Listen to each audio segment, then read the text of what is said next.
All right, y'all. We're about to start in 2 minutes. You already know the deal. 5 p.m. West Coast, 8 p.m. East Coast time, the trades.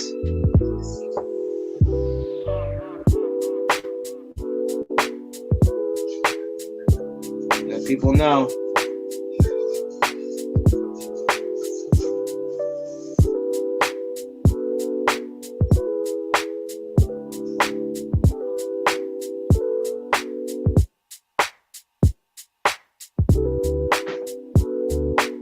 We have a good show today. We're going to be talking about hip hop.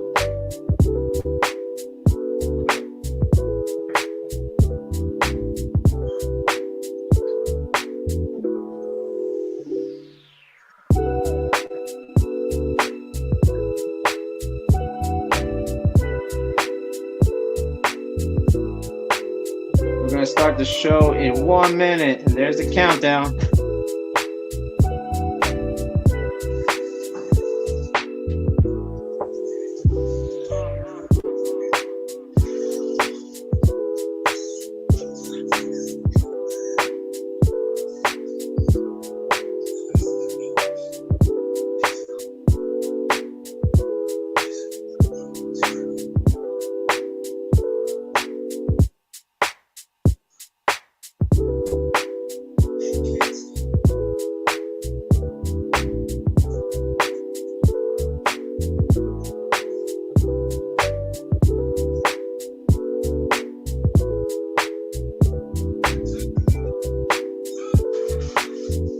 Start in 10.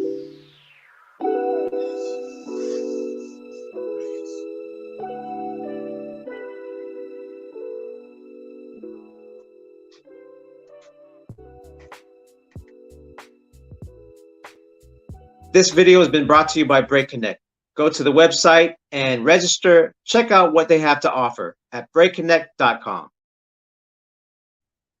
Yo, what's up? This is Shadow Rock and Profo, one of the Floor Gangs and Knuckleneck Tribe, and you're watching The Trades, the show about breaking, hip-hop, and the business of. What's up, y'all? It's been a very long time since I've been airing a show on my personal Profo One channel. Thanks for tuning in.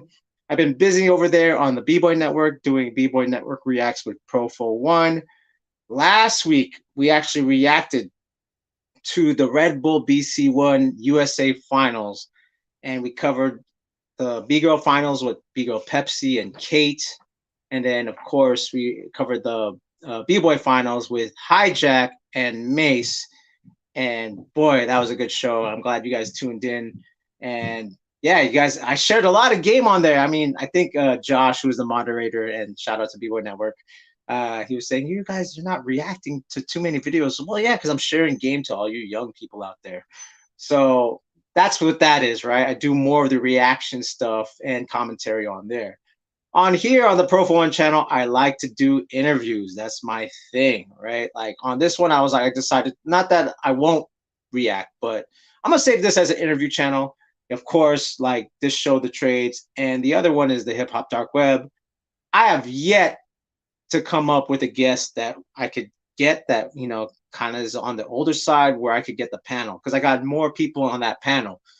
And one of the people here, I consider one of the panel for the Hip Hop Dark Web, because that's where we like to like dig in the weeds for, like, you know, for info that no one's going to ask. When we had Michael Holman on, like, we were just going in, and he thought he was only going to be on an hour, but he ended up being on there for like almost 3 hours talking, and he's sharing some dope stories. So you can check that out right here on the Profo One channel. So before we get started, I got to clean the house. You know what I'm saying? So because, again, you know, that's what we got to do to help keep this show running. All right. First of all, I want to say 89% of you are not subscribed to the channel, even though you guys got me to 1,500. Thank you very much.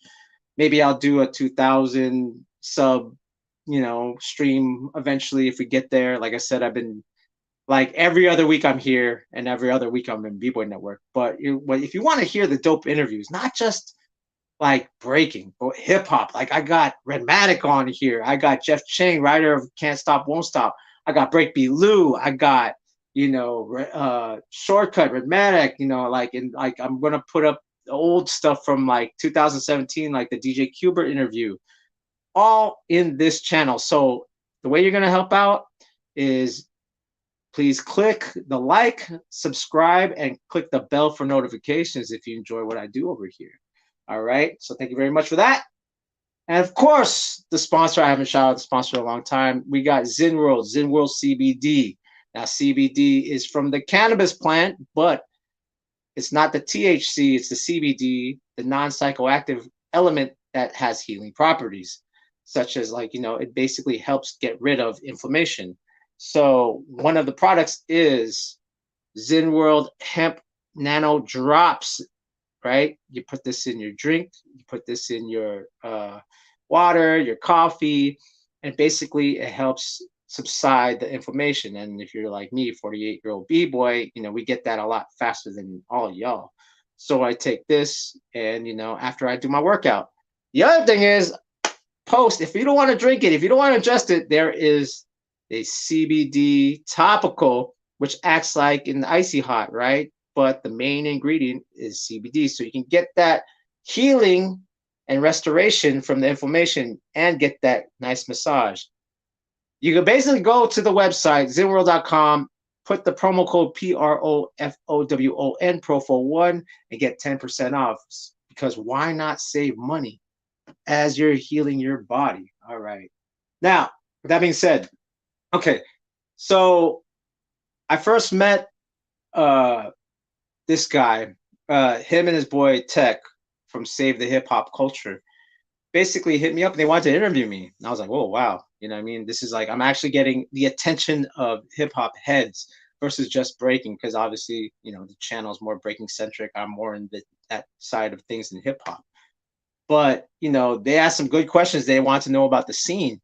So, and I formed a relationship with these guys, just like I did form a relationship with Sincere and Uncle E from Changing the Hip Hop Guard. So it's like, there's starting to be this, Dr. Derek Cologne, Pluto 7.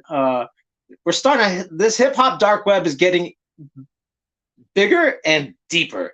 And the great thing about it is that, just like how I feel like Joe Rogan does with Theo Vaughn, or he does with Andrew Schultz, like we're forming this little network and we're all sharing information, you know what I'm saying? And that's what's going to help keep this machine going as far as hip hop and the journalism, and not just the mainstream journalism, but again, we're digging in the weeds. We're getting very specific, what we need, you know what I mean? And that's the great thing about modern day media, is that we can create these venues and these platforms to put out this information that we never had, access to.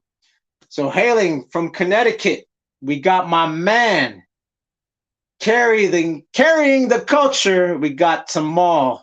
What's up, brother? How you doing? What up, man? How you doing? Thanks for having me. I'm ready. Thanks for being on, man. Like, like I said, yeah, dude. So again, Tamal was part of the hip hop dark web and still is when I schedule that in, when I get a good guest. And maybe, those in the comments who want to comment, like, let me know who you want and I'll try to get them. I'm going to go and get to that because you had Inspector Deck on your shows. I thought that was awesome. Yeah. So let's first of all, let's hear about you. You're telling me backstage how you first started getting into hip hop, and we're talking like late 70s, early 80s. Let's hear your story. When's the first time you heard or saw hip hop? Oh, I always say, it's a distinct moment. I always say my hip hop birth year is 1982. It was the first time that I had heard I heard Planet Rock. Oh shoot, word. Party people. Party, and it was a rap. It was a rap after that. It was so I saw I was living in Virginia at the time. I wasn't in Connecticut.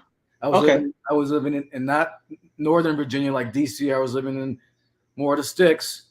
And but I just moved from LA. I was bouncing around, kid of divorce and whatnot. So heard that.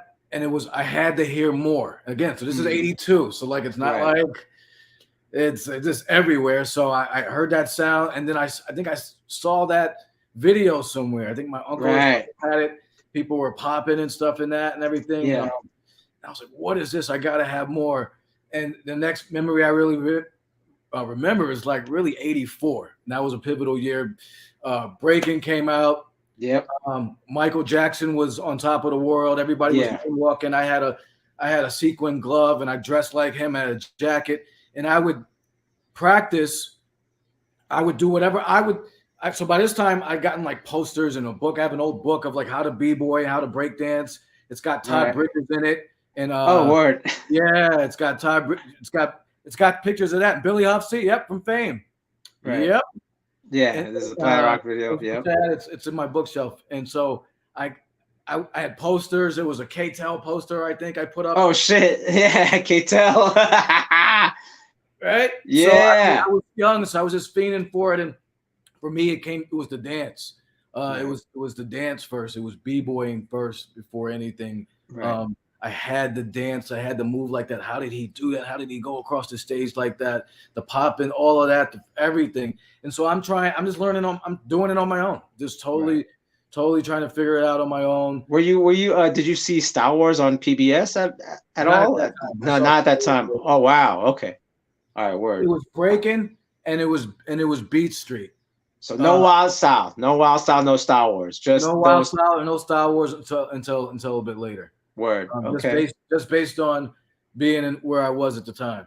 And I mean, at that time, everyone did it, so there wasn't too. I mean, if you were in like elementary school, there's kids who tried for sure at that point. Yeah. Everyone was doing it, right? And I would do it at home. Like, I mean, it was just like for family events. They'd be like, oh, go, like he's gonna dance, and everyone. I'd pull out the cardboard and stuff and did whatever. I did what I could. I didn't have a crew or anything. I mean, I was just, You're a kid, yeah. You had to be at least 6 or 7, right? Something like that, right? Yeah, so I was 6. This was between 6 and 8, like just, and that was it. But it was 82 Planet Rock, man. That's the start of it all. So 82, 84. When did it? Because like for a lot of the OGs, right? They're like 50 and 52. Mm-hmm. For them, it was around 86 when it made to the transfer from like that breaking to that, that transition to like the Running Man and the WAP and the Cabbage Patch and and the whole like house party not too far after that, right? The Scoop and Scrap times and did you get into that too? Or was so that was for me. That's where I gravitated towards. So I was breaking until 88. 87, damn, 88. Oh shit! So for you, it was still. Damn. I was still trying to get loose. I was the only one doing it though. Like, I mean, it was nobody really. I was nobody. Yeah. I was doing it, but because of Rap City, MTV Raps, and Video Music Box, and these things. By this time, I was in Connecticut now. So now you got to think. So the influence is totally different. I'm an hour and 15 minutes outside of New York City. Right. So the influence now, being in the tri-state, changes game changer. Right. We wouldn't be having this conversation if I'd stayed in rural Virginia. We wouldn't. You know what I mean? Yeah. It was the Connecticut. I was 9 years old, moved to Connecticut. My mom got it. She worked for Travelers Insurance Company. They were like, they asked her if she wanted to transfer. And she's like, you want to go to Connecticut? I was like, yeah, all right, let's go.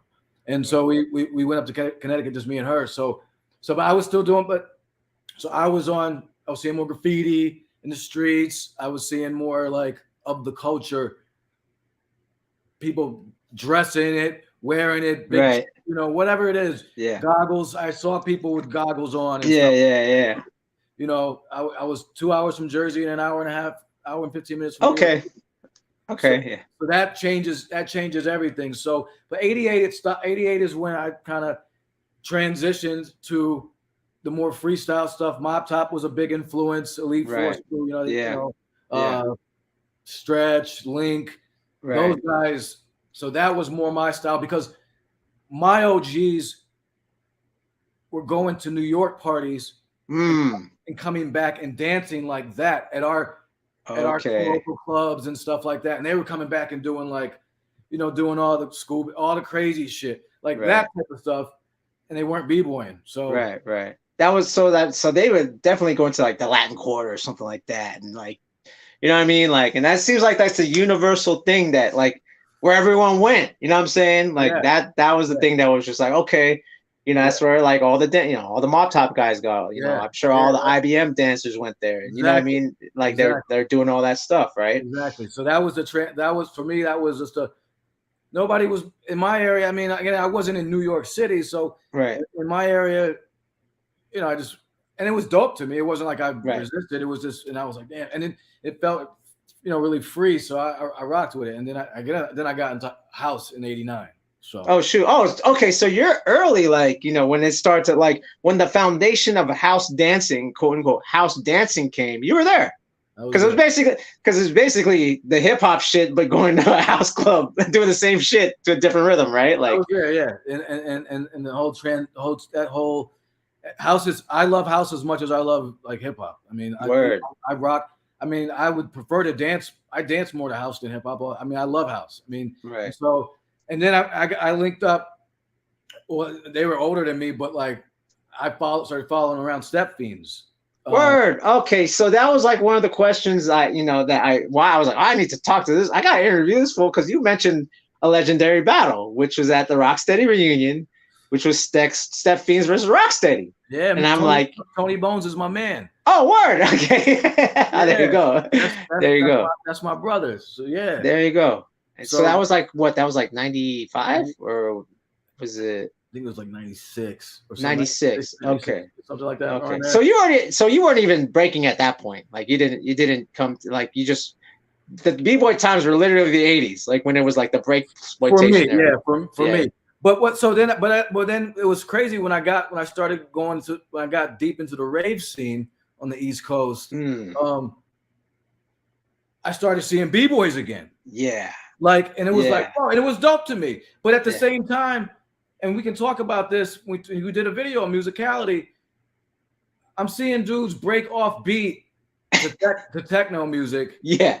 And I love techno. I love Detroit techno. I'm a techno head. Oh shoot, word. Yeah, I'm a techno head. I'm a house head, and I think you can pop to anything because as long as you're on beat. But as far as breaking, I'm seeing dudes doing. So I'm like, yo, you're not doing it to the music. Yeah, you're just moving. Like, you're just doing your shit, and it was like, so. But there was a lot of the breakers would battle the house heads. Yeah. A lot of times. See, that's what no one realizes that there was that divide back then. Even the Mop Tops. That divide.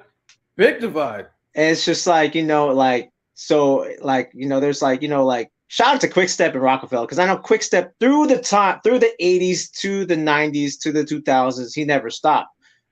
But the thing is, no one talks about how, like, if you did that shit in the Latin Quarter, you get kicked out. They're like, why are you doing that old shit? Like, you know what I'm saying? Like, this unity thing is like kind of is within maybe like late 90s. It was finally like, all right, you know, when people started mixing the styles a little bit. But even still, like Tony Bones even talks about in an interview, like Step Fiends, they didn't get love from the house cats. And they didn't get love from the B-boys. And they didn't get love from the B-boys. Like, because they were doing both. They would do, like, you know, he'd go from like a, you know, he's doing footwork and then goes into a hollow back. Yeah. You know, whatever. Or, you know, so they didn't get, Step Fiends got no love, man. I mean, even though they only got respected maybe later. But early on, it was house cats, if they came to Shelter, any of these clubs in Paradise Garage, any of these spots in New York, they'd be like, nah, what the fuck y'all doing? And see, like, what the fuck y'all doing? No one understands that. Like, that's the thing. But then at the same time, Step Fiends is one of the crews that, like, you know, were the first all styles dancers. It was like Step Fiends, right? Or you had Bag of Tricks from Toronto. These guys were like, we all start. I did an interview with them. They were like, we were all hip hop dancers that happened to break.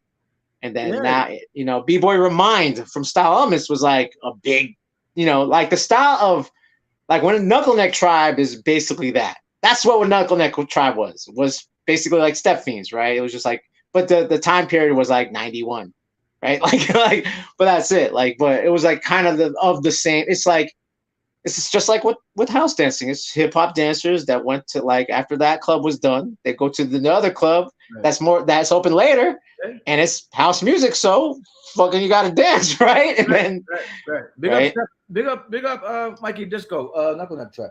And here's the thing. For me, I'm a dancer first. Okay, so if, like, I'm a b-boy. I always say, like, people are like, you don't break. I'm still a b-boy. I'm a b-boy here. I have b-boy mentality. Like there's as far as I'm concerned, there's a b-boy mentality, and I have that. But yeah, I don't break anymore. But I love it. It's part of the culture. I love it to death, and I love where it's going. I love the popping. I love everything. But you know what I'm saying? I'm a dancer first, and as we said backstage, I need to like the music. So I dance to whatever's dope. I dance to house. I like salsa. I dance to. I love dancehall. I'm from Hartford, Connecticut. Has the second highest percentage of Jamaicans in the country. Oh shoot!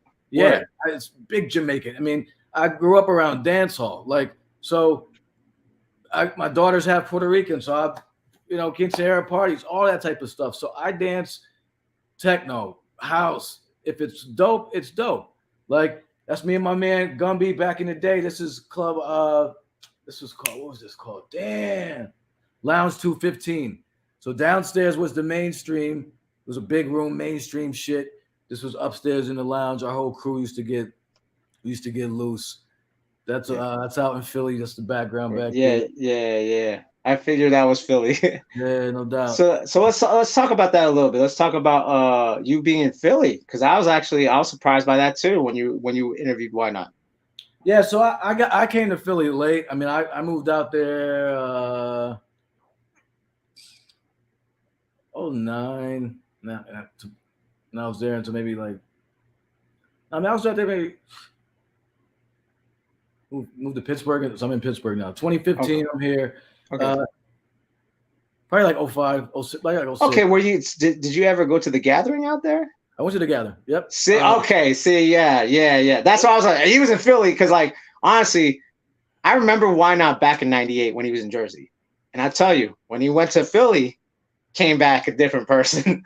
So I feel like Philly, like that specifically that event, the Gathering that happens once a month, transformed like Why Not as a dancer, in my opinion. You know what I'm saying? It's a dope party. It was a dope. I think it still goes on. But, it's you had to show improve, man. I mean, you really did. And Philly's a different kind of place, man. It's big, but it's small at the same time. It's 1.5 million people, but like people aren't very friendly there if you're not from Philly. So they're just not. You got to like really, really, really earn your stripes there. Yeah. Like in anything you do, they just don't. They don't rock with you like that if you're not from Philly. They'll rock with you to a certain extent. It's weird. It's very Philly. It's like the born and raised really stick together. It's crazy. So my point is, and him being white at the time, he had to hold it down. Like keep it, especially in a spot like Philly, which is 67% black. He had to hold it. I mean, just keep it in 100. He did. And so, it changed him, because when he talked about it, like, I mean, like, like when people aren't letting, are trying to like stop you from doing what you want to do, and you still do it and get yours. And that was the big thing for us going to Connecticut, Profo, like going from Connecticut to New York. So as I got older, we would go from Connecticut to New York, take the train, and we would hold our own in these clubs. And we got to be known, like, oh, the Connecticut had to come, we got our respect. And that's one thing I can always say, like, I've held it down in Queens. I've held it down at big clubs in New York, like gotten mines in ciphers, real ciphers, not like, I don't know about the organized shit, man. My shit was all organic. Like, I'm about to bust this motherfucker's ass. You know what I mean? Get out the circle. He ain't nicer than me, whatever it is. And that's, and so, that's the one thing I hang my hat on, man, is like, I held it down. Our whole squad held it down, in the Mecca of, in New York City for a good 3 years. And it was cool because Connecticut's so small that, like let's say we were back home, we might see somebody at a club. You can go from anywhere to anywhere, from any point to any point in Connecticut within an hour and 10 minutes. Right. Like, so like, everybody across the entire state. like there might be a party on the other side of the state, and you'll go there because it's only like 45 minutes away or it's an hour away, right? So we got our little things going on. But when everybody, people showed up for joints in New York, any beef that we had in Connecticut was all squashed because you got it. Yeah. That we had to be unified in that New York shit because they weren't fucking. Right. Yeah. That's dope though. I mean, you know what I mean? That's like at the same time, it's kind of like, iron sharpens iron, and then you go out there and test it out in the big league. You know what I'm saying? No, you see, like, okay, like where am I really now? Yeah, you know what I mean? yeah. Like where am I really? And then you see, like, oh, I fucking got this shit. You know what I mean? And it was like it was a confident boost. Like the rides home were like crazy, man. We were like, we knew that we did our thing. Like, we got our respect from and even the motherfuckers that were hating, they had to hate off to the side. They couldn't, they couldn't clown us. They had to just be, hey, all right, go hate them. But so yeah. So did you go to any of the Rocksteady reunions back then? Like, because I know the first one was like 91, and then after that they kind of had it, everything. I went to one, but I'm not sure which year it was. Okay, word. I went to one.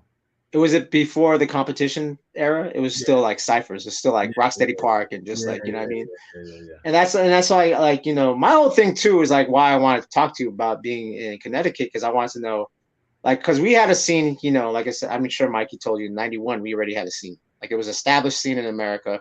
Not good. Like, we didn't have like top-notch people, not till later, but we just had numbers, you know what I'm saying? Like, Little Caesar used to come up, Legs used to come up, Zulu Gremlin used to come up. When was it that you saw it in the raves when Breaking Straight came? Like, oh, that's straight breaking. Like, like what year was that for you? That was 90. That was 94. 94. Okay. 94. I was like, yo, motherfuckers are still doing this, and cats were dressed, like like I'm like, oh shit. You know what I mean? I started seeing some helmets and stuff. Yeah, yep.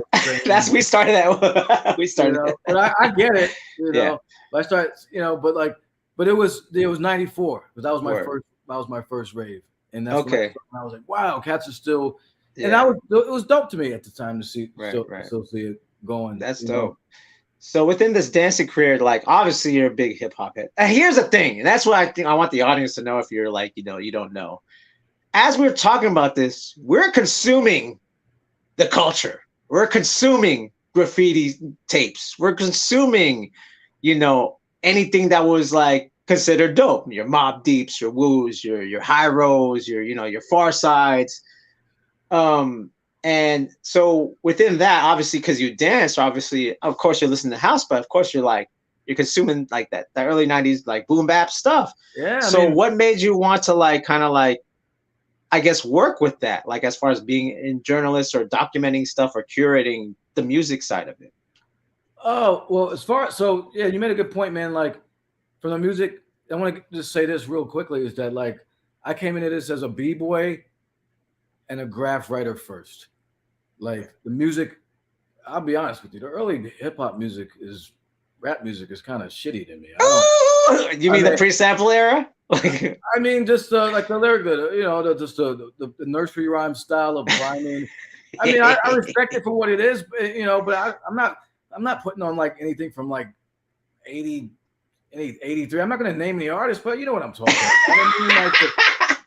I mean, like Furious, Treacherouses, and I mean, come on. So Super Rap is good. Spoonie G, that Spoonie G is pretty good. I like it. No, but I'm just saying, okay, are you putting it on like every day? I mean. Okay, all right, you have a point. Yeah. I'm just making that distinction. Of course, this stuff is classic because we wouldn't be here if it wasn't for a lot of this stuff. And then, your favorite MC would not be your favorite MC if it weren't for Busy B and some of these fighters. So let's not get it twisted. I don't want to put that out there. But so here's a funny thing. This was all a big joke. This carrying the culture shit that I'm doing. Yeah. So in 2006. I've always been a part of this. I've taught classes. I've done shows and stuff, produced MC. But as far as this was a joke. So I got my friend asked me to get on Instagram in 2016. I got on Instagram, just kind of saw what people were doing, and I started posting videos and stuff.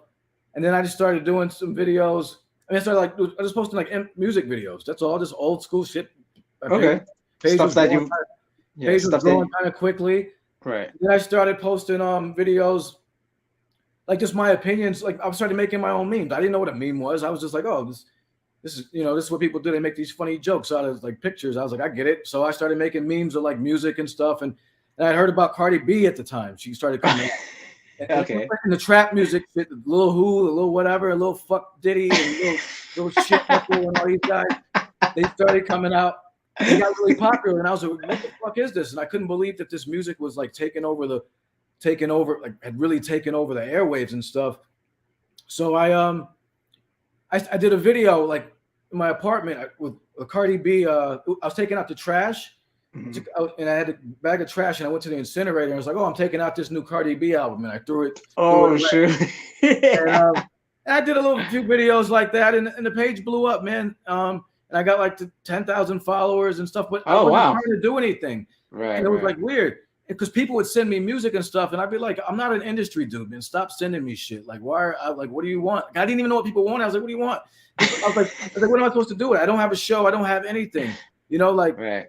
And then I would post my opinions about rap, like, same stuff I'm doing now, but I was just doing it. I didn't know what it was going on. And so a lot of people were like, "Yo, you need a show, or you need this, I was like, what? Like, what do you mean? and so finally I was like, wait, man. I was like, this is happening in spite of me. Like the page, like all these, bigger people were on my page, and I'm like, what is going on? And so I was like, fuck it. And I was like, let me just see what happens. So I came up with the brand, carrying the culture, the name behind this, the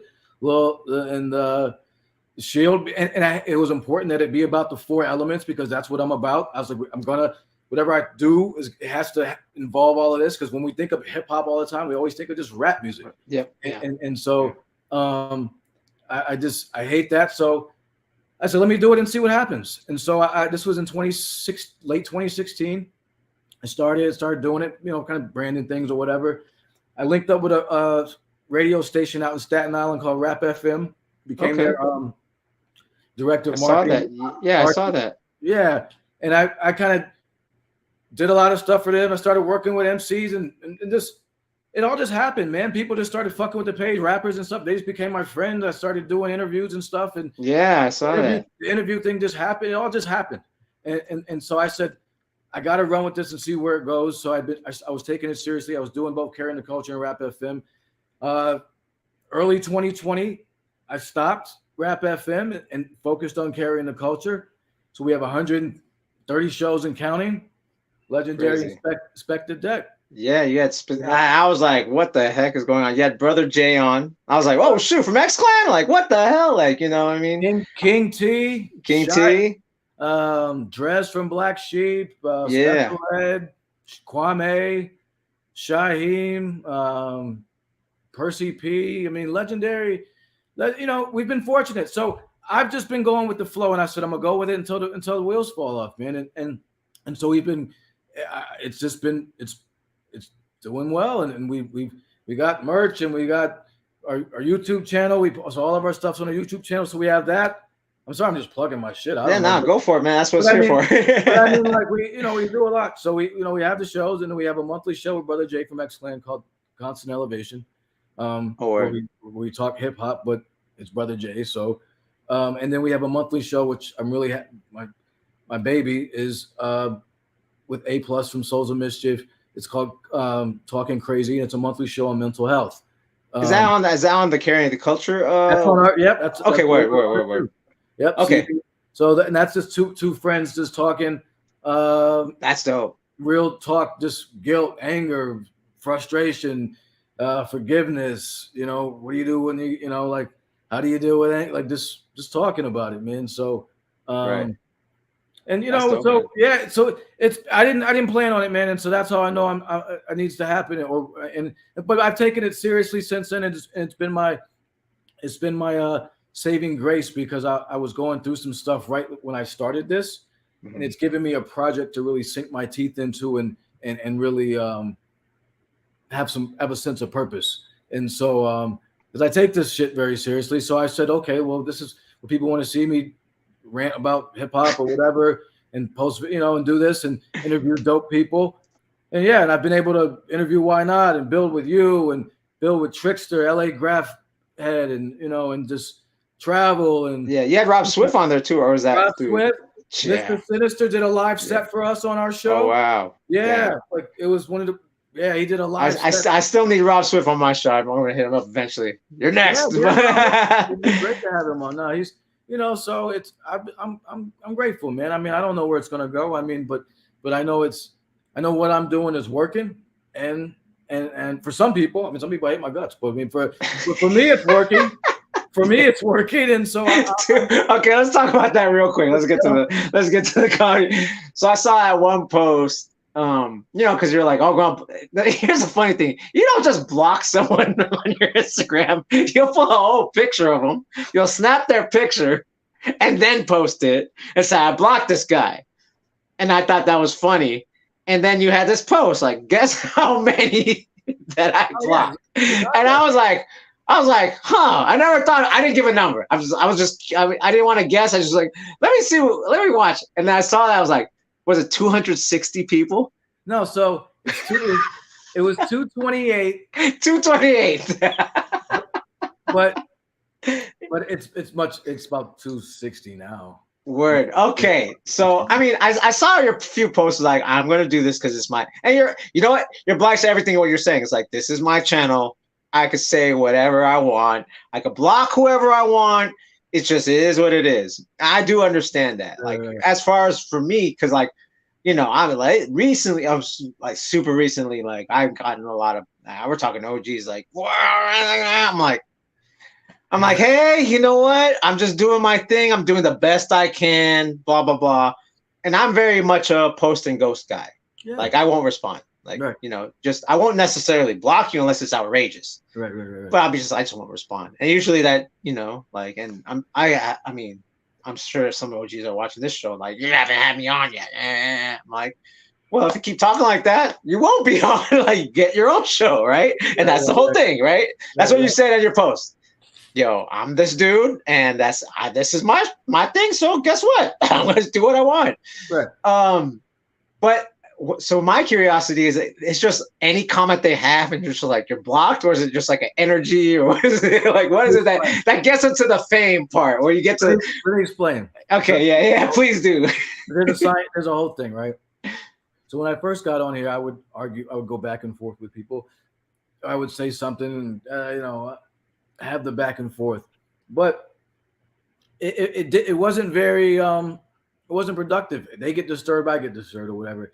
But I'm a very good reader of people's energy and vibes, man. And a lot, when I don't block you, you come back later and say some smart shit, because then you feel like you can. So that's the fucked up thing. So I learned quickly, and here's the thing between our pages though. I say stuff that ruffles people's feathers.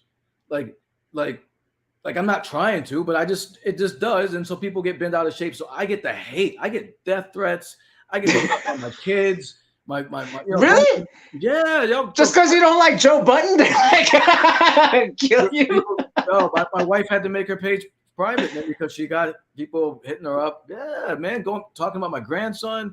Yes. Holy, just because you don't like Joe Button. Because it's different. So it's different. So now, so I block people.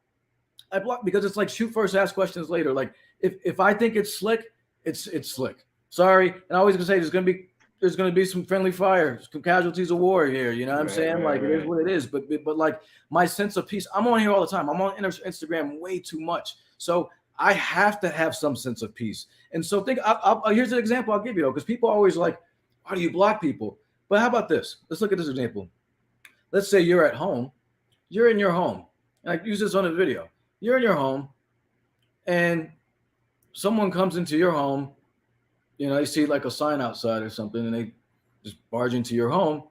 And then they start criticizing the furniture all in your home and start criticizing you and criticizing everything. They're in your home, and they start criticizing you. You kicked them out, right? Like you kicked them out. You wouldn't just sit there and take that shit. And or back, we also come, you and I are older, so we come from the time of news groups and chat groups. There was a moderator in these things, and you couldn't say everything. You couldn't just go off on people. Somebody was moderating that stuff. So I always just say, my page is an extension of me. This is my house. It's personal. It's not a business. It's a business page, but it's not. It's my shit. I post my family and stuff. So you wouldn't talk to me crazy in real life, so you're not going to do it here. So that's the thing. I just tell people, you should moderate your page. It's your personal space. You know, for people who choose to let shit go, that's cool. But I'm not getting people just wilding out in the comments at each other either. I don't need to see that shit. There's notifications, people beefing with each other. No, take that shit to the DM. So it's so that's my thing too. Like if you're gonna say anything to me, DM me and I can either block you or interact. They want to go at you in public. And so here's the thing, bro. Like I don't have that time, man. I'm really trying to make moves here. I'm not trying to just be on Instagram arguing with people. If you don't, I say my piece. When I do a video, I might do a video about trashing an artist, followed up by like a self-help video or something. Right. I'm on to the next thing, but people get bent out of shape. And that's the thing, because in my opinion, they're too attached to these artists as if they give a fuck about them. Right. They don't care. Nas doesn't care about you. Lil' Kim, Nicki Minaj, they don't care. I'm sorry. Yeah, that's true. On your table. No. So at the end of the day, Flint still doesn't have clean drinking water. I care more about that. I care more about the self-help type shit that I post every once in a while than I do about the hip hop. Right. When those do numbers, I'm like, yes, that matters. When someone says, yo, this hit me right here today, I needed to hear this, that's more important to me. I have a whole other page. It's for like uplifting shit. It's called Constant Elevation, which has been kind of dormant, but I was trying to post there. So I want ultimately the platform to do other things, and I'm trying to just use hip hop as the vehicle to get there. That the constant the talking crazy mental health shit, that's way more important to me than any hip hop post that I've ever done. Right. It's about that. Yeah, it's good to hear. Like I said, it's entertaining to watch. You know what I mean? But does that make sense? Hold on. Does that make sense though? Because because people think I'm just nuts for like really. I think it's hilarious, but I do post it as a making an example of the motherfucker. I'm putting you in the stocks in the middle of the fucking town market square. You're gonna see you're getting caned in the open. Fuck that, man. Like you're gonna and people. But here's the thing. Here's the funniest shit. There's people on my page right now that hate my guts but love the content. So they sit there. They hate. I don't understand people that hate watch. I can't do it. Like if I don't like you, I don't sit there and watch the shit. I don't look at it. Yo, they love that shit though. It's crazy. It's crazy. And then they won't comment. And then the one time I fuck up on a caption, a date or something. Oh shit. Boom! Oh man, that was 19. That's what I'm saying. I cut it off at the pass. Now what I do? You want to know how? I can tell you. This is how I get down now. I look at profile pictures. Oh shoot! When people every profile I get now. First of all, if you have no posts and you have no picture, I block you immediately. Right. Okay, fair enough. They talk the most. So. And then if you're just weird and I'm like, if you just have nothing to do, I'm like, block. And then there's times where I sit and smoke a blunt. I go through my page at night and I just randomly look at people's shit. Boom, boom, boom, boom. I mean, like you said, it's your page. You could do what you like. I just, I reap the benefits of just enjoying when you repost their pictures and stuff like that. But you see what I got to do? You look at, you see those pictures. I'm like, everyone's like, now I see why you are how you are. Once I post that shit too. All right, so let's go back to this unity thing in hip hop because behind the stage, backstage we were talking about there's this separation, and like I said, I was promoting the show on Instagram, and I asked the kids, and these kids are 28 oldest, 28 youngest, 18, right? But then within that 10-year space, right? And I asked them because I was talking to you, I was like, I'm not really feeling the new boom bap shit, even though I'm from that time period. I like that sound. Right. I'm kind of it doesn't talk to me like I'm maybe because I'm a different person, maybe because I'm not so angsty as because when that came up, I was like 21, 18, 21. Yeah, it's horrible. Go kill it, conquer the world type stuff. Right. Now it's like, So I don't know. Maybe that's one of the things. Mm-hmm. But again, going back to the Instagram, it's like, how many of you guys really listen to hip hop? And it's like crickets. And the thing is, they'll only know Tribe, they only know like leaders, they only know Wu because they break to it. Like that's the only reason, right? Like they have no connection to it. And we're not even talking about the 11, 12-year-olds that compete. We're not even talking about. They're like we're in the 80s again. You know what I mean? Like we're in the 80s again. Like the new music that's there's no diss to like, because these guys are my people I know in the industry, breaking industry, that create breaking music because of copyright, right? We can't use James Brown. Right. And if these companies want to monetize like Red Bull, they have to use original music. And it's breaks. It's that boom bap sped up, like a lot of the Afro-Cuban sounds that we, from the Ultimate Breaks and Beats sounds, but yet it's very sterile sounding in my opinion. And this, I don't mean to diss everyone out there, but just for me. Yeah. So to me, that's the new electro. In my opinion, that's the new electro. That's what these kids, like we're talking 11, 12, 13, like these future Olympians, right? Because they're going to be in 4 years. If it's in the Olympics in 2028, it's going to be in LA. They're going to be 18 at this point, or 16, 17. So what do you think about that? That there's this separation between the B-boy, which you started. That's how you started your hip hop journey, was through breaking. And now that's like, there's remnants of it, but it's not really like a dominant thing. It's not like a hand in hand thing. You know what I mean? I was today years old when I found that out, man. Like when you told me that, like,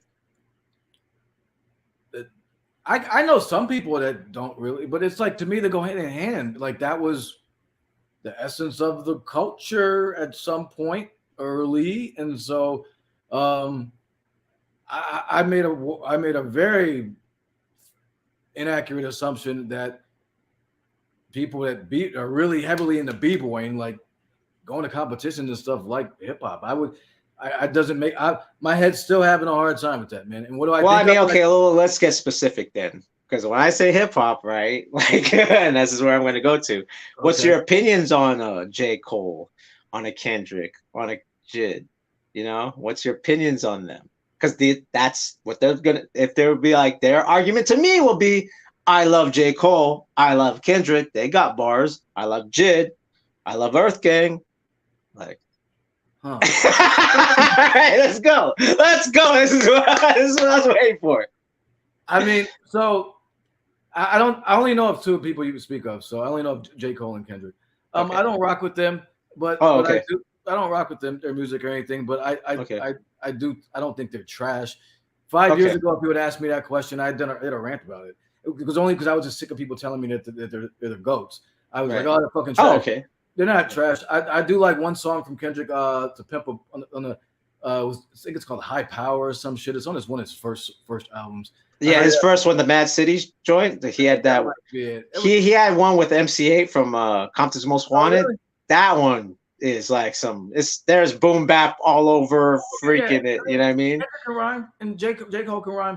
Their music doesn't speak to me though. I don't get like. I mean, there's a couple of songs from Kendrick. I'm like, oh, he's doing his thing, but I don't, but I respect them for like doing their thing in their way, and I don't think they've. I think they've done hip hop music justice in their own way. I don't. Again, I would have answered this question totally different 5 years ago. I was in a different place, but I've come to really appreciate, because I've heard so much fuck shit on a daily basis. The little fuck nipples. I mean, yes, I compare to, right? Yeah. So then after that, I'm like, oh, yay, Kendrick. But not, but no, I think they're, I don't rock with J. Cole. I mean, but I'm not gonna sit there and post all about them or say they're killing the culture. It's to me, it's the mumble rap and the skit shit it's killing the music. It's J. Cole and Kendrick. They're the least of the problem. And Brother Jay and I were talking about Kendrick. You know, we both agree that Kendrick has the ability or has the potential to be a very powerful voice for the youth. Yeah. Now, if you know, like he has that potential. Yeah. Both of them do. Really. Yeah. I mean, and they respect the elders. It's not like they don't. They totally respect the elders, right? That's what. No, they're straight. I mean, I don't. You know. I mean, I think there's several other artists that are. I don't know how old they are now. They're probably in the early 30s. Yeah, that's the thing, right? Like, but I think there's. But it gets to the music. I think there's several artists that are. That I would pick. I can pick 30 artists over them that are their age that I would rock with over J. Cole and Kendrick. All right, let's name some. Let's name some right now. Recognize Ali. Ill Conscious. He's a dope dude out of Baltimore. He think Coogee rap meets native tongue. Like, oh shoot. Cool, like big pun flow, but spitting about like metaphysical shit. Okay. Like, I'll send you the playlist. I mean, because again, as I said, all backstage for us, it's important that we highlight the new shit. Napoleon the Legend. This dude spits in French and as well does Afrobeat shit, does hard shit. Yep. Okay. See, and these are people I listen to on a regular basis. I promote their albums and pump their shit. This dude named Mike Bless. He's out of Oxnard, California. If he's from Oxnard, that means that he's fucking with Madlib then. Yep. That's a shout out to Oxnard. There's a producer out of there named Body Bag Ben. He's dope. He's done a lot of stuff with a lot of did an album with Chino XL, did an album with Cannabis, produced for them. Who else? He put me on the spot here. Brother named O the Great. He's done a lot of joints with Planet Asia. I mean, and these are people I'm telling you about that are dope, not just good. Where you're gonna be like, oh shit, that's the sound I've been looking for. Thank you. I would tell. I'll wager on that. There's a dude. There's my boy Spit Gems. He's out of Queens. He's like, him and Chino XL do albums, do projects together all the time. They're like twin. They consider themselves twins. They're crazy. There's a lot of people out, man. Here's the problem. Okay, you and I grew up where we could come home after school and turn on the TV, and we could and we could see Big Daddy Kane, and we could see Farside, and Video Music Box, Yo MTV Raps, Rap City. What's it? K-Day was popping up, too, right? Yeah, K-Day, out in LA. So wherever college radio was fucking crazy, Columbia University, mixtapes, we could get all of this shit. We got the best music, in my opinion, of all time, handed to us on a silver platter. Albums were breaking on the Arsenio Hall show in living color. Right? Primetime 8 o'clock. We're sitting there with my mom and watching the Scenario or whatever. Right. So with my parents. So all I'm saying is we got lucky, brother. We got lucky that we were born when we were born, and that the dopest shit. Here's what I'm saying.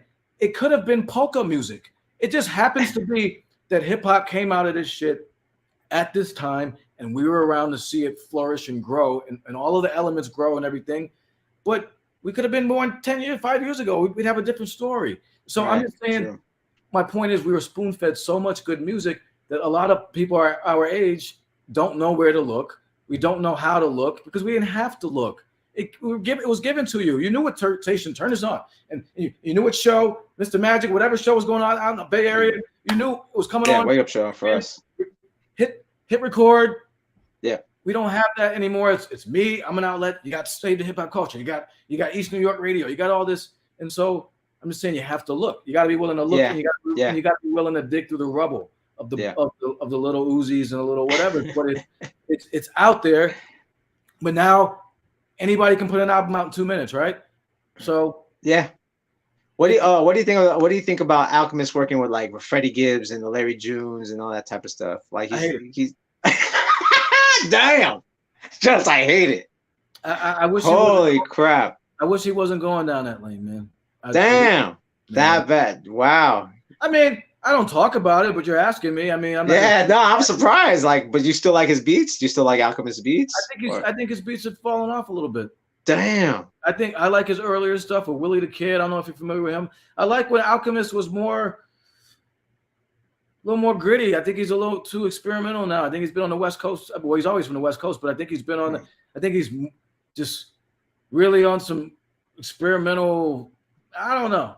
I'm not saying I dislike him, dislike his shit. It's just I put on more stuff lately, and I'm like, man, I just miss the old. I mean, I miss some other stuff, man. You know, just I think he's dope. I just, you know, I mean, and teach his own. Artist, I'm a fan, you know, so I want what I want. You know what I mean? I want to hear at a certain time. I want RZA to do the same shit. I want everybody to do the same shit. That was I when he went Bobby Digital, I was like, what is this? I was even turned off by Bobby Digital. I was really, I like some joints on Bobby Digital, but I can see your point. I mean, he got experimental. I mean, I heard RZA was up in a lot of these fucking Hollywood parties, man. So you know, I mean, yeah. I mean, it is what it is. I mean, that's those things will make you experiment. So. Nah, that's dope, man. So okay, so now that we're about almost an hour in, and I know you want to do a hard stop. So we can go like 10 minutes after.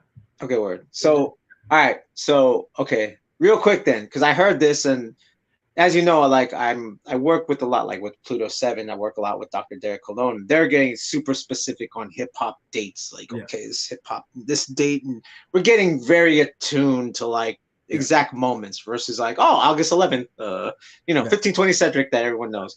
I heard you say before, you feel like it was before that. Like, I want to hear this. Like, you know, what's the logic, but for that, or what's your thought on that? What, the start date of hip hop? Yeah, you're like, oh, it's older than that. Yeah, I mean, in terms of we've chatted. I think chatted on it. It's just that obviously, first of all, we have to.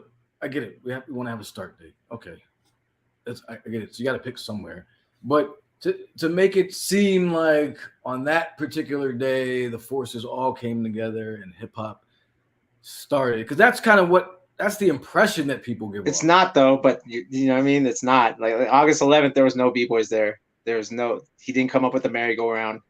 Right. So there's a lot of things that didn't happen. Yeah. And so, I mean, I think if we're acknowledging the party or whatever, you know, I get it and stuff. Mm-hmm. So that's the only thing.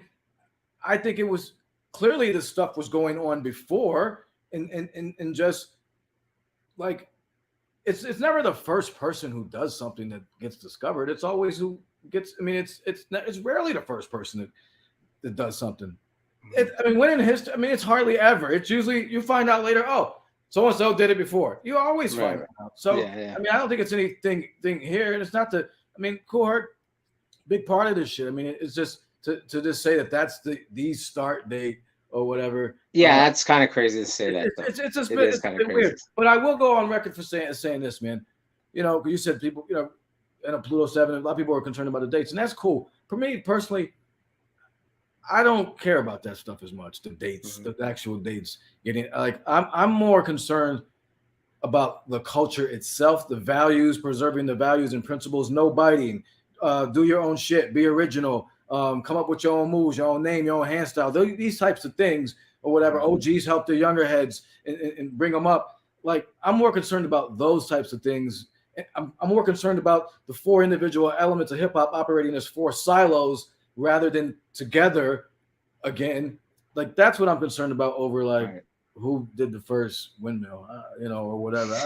For me, I mean, I'm just saying it's just what but we need it all though, because here's the thing: if people aren't concerned about the dates, then shit will get twisted. So, I made up the freaking thing, and it was me. Big up Pluto 7 for I really respect his wealth of knowledge, and as far as he does his research, does his knowledge, and I mean, like, I don't question anything. I mean, I'm like, yo, all right, I got it. You said it. I'm sure it's probably fucking true because you did it. You know what I mean? Yeah. So that's it. But where I just try to look at more of like the broader picture. Word. You know what I mean? Okay, so if that's the case, what's you asked this question to me when I was on your guys' show. What do we do about it? How do we unite everyone again? So I'm gonna ask the same question to you. What do we do about it? How do we unite everyone again? I don't know if we really can. I really think rap has become such a big entity that's the money driver. Like that drives. But not anymore. I mean, it's not on Billboard 100 no more. So yeah, but it's still. I mean, but the style. But like, here's the thing. It's all trickled out into how people like. If you turn on the TV, there's a hip hop feel and a lot of. I won't even say hip hop. I mean, I don't know. It's the whole thing's been so watered down. I mean, but I think. But I mean, even still, even it's not the biggest thing. It's still driving it more than DJing. It's driving it more than b-boy. Okay. It's driving it more than. And Graph's always the outlier. So. I mean, I think DJing, not hip hop DJing, but DJing period is making like that EDM is like ruling. Yeah. They're ruling the world. Like honestly, more than hip hop. Like let's be real. Yeah, like it's not hip hop, but even though there's hip hop techniques in their mixing, it's from like there's some hip hop techniques in what they're doing. I would say. I mean, I think the only way we can look at it is from a grassroots level. So I would say there's from a grassroots level, what can be done? All right. There's more conversations like this. Maybe there's more panel discussions with people from the elements. I think we got to talk more. I mean, there should be more jams where there's DJ, where like maybe, okay, we stop, everybody take a break, intermission, and so Babu gets on and fucking we'll do whatever, you know what I mean? Right. Or like, things that we can actually influence and do in terms of bring, because you and I are part of all of this stuff. We came up from the time where everybody had a hand style, even if you didn't. Right. Everybody had a hand style, right? Everybody, so a lot of people dabbled in DJ and producing. A lot of people, Deck used to battle Ghostface. That's crazy. But from all the documentaries, Ghostface was the best dude out there, right? Doing it, right? As far as a b-boy. And a lot of people came in as dancers. Onyx were dancers before. They had green. Far Side were dancers. Yeah. Yeah, so many. You know what I mean? Like so, Black Eyed Peas, like ill ass dancers. So the thing is. We came into it where you all kind of did everything, and then you kind of figured out where you wanted to focus, or you still did things. But now it's like focus on whatever, and people just I'm a rapper. People don't even think about hip hop. It's all I'm a DJ. I mean I'm a So I just think we have to just try to do a better job of at least maybe creating events, talking about it more, and that's why I really have to catch myself because I'll just focus on rap all day. You know what I mean? Right. Even me, but like. I want to show Rob Swift. I want to show like Philly hand styles. I want to show fucking, you know what I mean? You or like, I got put on the Steps Uno. From the Profo's Picks. Yeah. So he looked like he's from the 90s. I was like, I like this guy. Like we featured him a week later on word. For the because we do an element of the week. So each week. Shoot. Hell yeah. Shout out Steps Uno, man. Yeah. So each week we focus on a particular element. So a couple weeks ago last week was the B-boy. And so we had him as one of the people. So we do a pit post. This week it's Graph. So dude, that's dope, man. I didn't know that you guys featured him because like that, and that's the thing that I was trying to tell. I was telling Uncle E from Changing the Hip Hop Guards and Sincere, it's like I'm gonna be Thrasher of this breaking shit. I'll feature the guys that might not necessarily win, but they got a fresh style. And if they're not going to get press, I'll use my platform to give them press. And to hear that you guys featured, I'm like, hell yeah. Hell yeah. That means he found like, that means I was like, dude, because that's the crowd he's talking to anyway. You know what I mean? Like, I saw his style and I was like, when I saw that shit, I was like, because, this is what caught me. You said all the way from New York City. I was like, let me see his steez. And so I saw it and I was like, oh, this brother gets down. And so this is what it's all about, man. This is like, and Brother Jay always says it, like power minds, like we don't know. I don't know what's going on with all the bullshit, but I know what I'm doing. I know what you're doing. I know what Sec's doing, whatever, what we're trying to do. So it's like, I've always said, I'm thinking about doing a post about this. If like your platform, my platform, his platform, came together and put those aside, like, your post and they like your shit and put it aside and say, okay, we're gonna try to build a conglomerate here. You deal with the radio side of it. Let's try to get this college station here pumping our let's get a show here and just kind of, and you deal with it. We could do something. So I mean, I'm willing, if you're willing, people are willing to work. So that's where I think like, because you're doing your shit, I'm doing my shit. That's great, but like we're kind of orbiting around each other. Oh, hey, but we bumping into you. Nice to see you. Hey, how you doing? I know that dude. Oh, but then when we could be like, yo, let's synergize here. And what can we do here? What can we focus on? You got this platform here. You're doing this. You got this audience. But I mean, I think it's happening. I think as what we're talking about, like, we're starting to run into each other, right? Because, like, that's the dope part. We're actually, when you interview Why Not, I was like, hell yeah, this is gonna be good. You know what I mean? Because Right. it's like you're gonna ask the right questions. Because Why Not's like that guy that does a little bit of everything, but Right. he's predominantly known from the breaking scene. Right. And even for me, I'm doing a lot more like hip hop podcasts. I'm like, oh shit, because I was on your guys' stuff. You know what I mean? So I'm thankful for that, because then they're like, you actually know about it. And what's dope, like for instance, with before we sign out, like with Uncle E, I think he grew up with Doomalay, right? Like with MF Doom and shit. Mm. And there's an event in Texas called the Doom Room, and like they just play MF Doom. This is a b-boy jam that plays nothing but MF Doom with a live band, and you have to break to that. Oh, So it boy. does. So there's things that exist, because he was talking, like the interview I had with them. It was very similar to like, I see breaking, but I'm not feeling it because it's just gymnastics. It seems like it's a hack, blah blah blah blah. Mm. Same thing, right? I was like, well, let me show you these guys. So I showed this kid from the DMV named Jared Porter, against this kid from Texas named Canaris. And these guys are all footwork and style. And he's like, yo, who are these kids? I go, exactly. The problem is that the media Red Bull and like everyone else covers the big flying shit. I'll cover the ground level dudes that are like street skaters. And he's like, yo, let me follow them. Like, these guys are dope. I like what they're doing. I said, see, it still exists. It's just not getting the press. So I'll be that press. Like, even today, you turned me on a bunch of names I never heard of. And when I asked anything that was similar to I thought you would like, you're like, that's trash. You should listen to this. It's like, oh shit, word. Okay, I have to check it out now, right? I'm gonna put you So, on. you know what I mean? Yeah, that's like comparing like old Stevie Williams to like Tony Hawk. I mean, as Oh, far as word. like, Bro, that's what it is. you know To what I me, mean? I'm covering Stevie Williams, bro. Like, and he Yeah, never did a damn competition. yeah. He just Like was an ill skater. yeah, Like, like or like Kareem Campbell or somebody, and you're like, and then you got like, the Tony Hawk is whatever, but you know what I'm saying?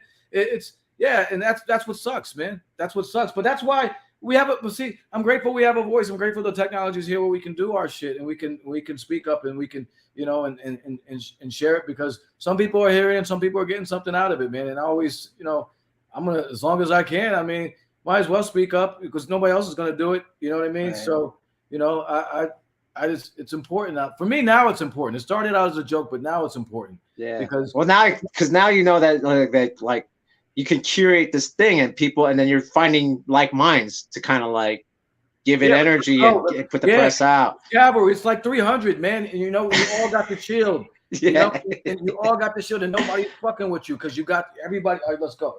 Man, ready? Yeah. That's what it is, and that's what I think it. It can be there, but egos, man. We the competition in hip hop is also. I always say our best quality is sometimes our worst qualities. Yeah. So the competition aspect of hip hop to me also sets us back. Right. We also are our own worst enemies because we hate on each other. Yeah, 100. It's cool until somebody's popping off, until they popping off more than you. Right. Right. And I think that's across a lot of the elements. Yeah. Not just, I mean. No, straight up. And that's the problem with breaking. Like, we should have been at a certain level, but we're too busy going, like, fuck that guy, right? The side bullshit is, and people are getting, people are distracted too easily, man. So as long as that's still going on and people aren't able to really put that shit aside and say, yo, let's work for this. We're about it. Yeah. But I mean, that's why, like I said, for me, it's cool because I'm at a certain age where I'm like I said, Steps Uno. Like, dude, that footage I put was 2 years ago.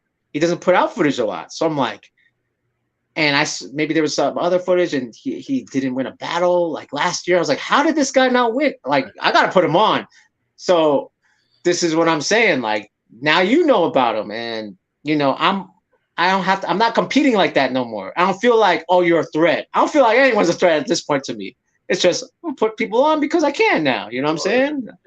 Yeah, of course, man. That's what it should be about. I mean, you're an elder in this, and look, you're not going to be here forever. Yeah, and it's important. This is the thing. It's not like fuck the kids. We have to help whoever. You can't help everybody. Whoever people don't want to listen, they don't want to listen. Fuck it. You know what I mean? Like, I don't waste my time and energy, but there's a lot of young people on my page that rock with this real shit. Yeah. They're outcasts in their own social circle. Yeah. The trap shit. They're the nerds now. Right. Weirdos. Oh, why you know? Yeah. So, we have to, man, because if we don't put the kids on, because we missed the boat a little bit. I missed the boat, and now we're trying to play catch up. I feel like I'm trying to play catch up because I wasn't helping nobody. I was like, fuck y'all fucked up. Right. Now I'm like, okay, we have to, because it won't go on. The values, to me, we've already lost the no biting values. I mean, people like bite all over the place. I mean, there's certain shit. Oh yeah. So we have to. It is about the kids in the end, you know. Yeah. So do your thing, man. I respect you a lot, man. Man. I respect your consistency.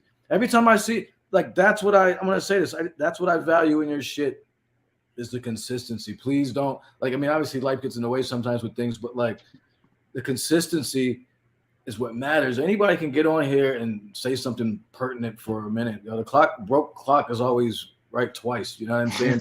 You know, like anybody can say some shit. You know what I mean? But like, to be here and be of service, because that's how I look at it. To be of service to the breaking community and the greater hip hop community at large, consistently, and sharing and sharing these dope shits and stuff like that. Your practice videos, people are learning from that stuff.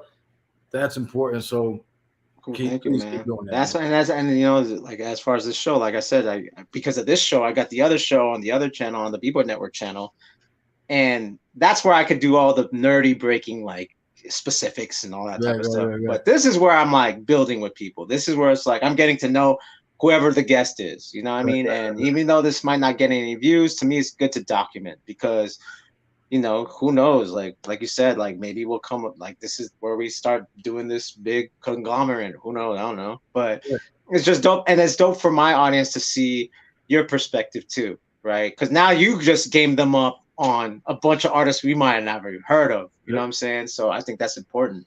Well, it's about an hour 15 in here before we sign out.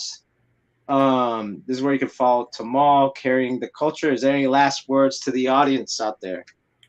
Man, no. Salute to you. Salute to everybody that's going to see this, man. Just want to say we appreciate you.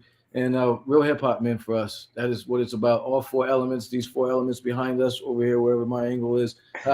All four elements of hip hop. That is what is important for us. Preserving the legacy and values and heritage of what we grew up on, while continuing to help bring this forward, because we'll be dead. So, yeah, this link is right here. Hit it up. Our link's in the profile for everything, all the YouTube channels and shows and Spotify playlists. You can submit music to us, all of that. So it's all there. Rock with the page. Either you fuck with us or you don't. I say we like asparagus, you know, like to kind of grow on people, Brussels sprouts, you know, and then you realize that we're healthy for you in the end. You know what I mean? Right. Yeah, there you go. And before we sign out, you can follow me on Instagram at PROFO_FLGZ. This has been The Trades with Tamal, Carrying the Culture. Yeah. I'll see you next week. I'm going to have B-Boy Domkey on, and we're going to talk about his Twitch streams. Peace. All right. And see you guys later. Peace. That's